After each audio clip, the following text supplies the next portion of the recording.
List 19 of the places you'll go. This is your herb video. Herb is a Latin root that means city. Your words with this root are urban, suburb, suburban, suburbanite, urbane, urbanite, and urbanize.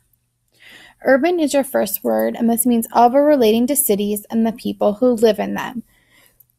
So if we say they live in an urban area, it means that they live in a city. Or they have an urban lifestyle. They live in a lifestyle in a way that you might see in a city. So on your homework next to urban, I want you to give me an example of an urban area and write one thing that you may do if you live in an urban area. Urbane means notably polite or polished in manner. So if someone's really dressed up, we might say they're urbane. They're very polished.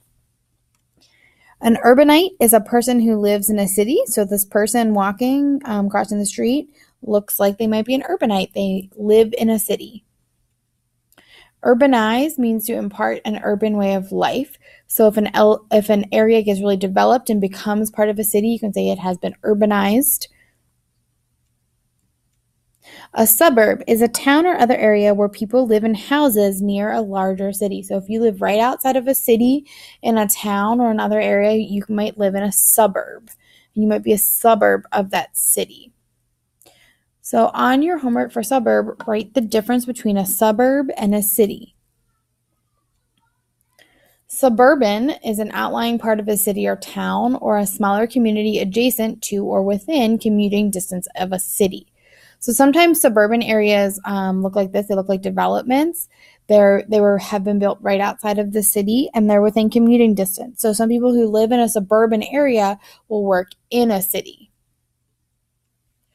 A suburbanite is a person who lives in a suburb.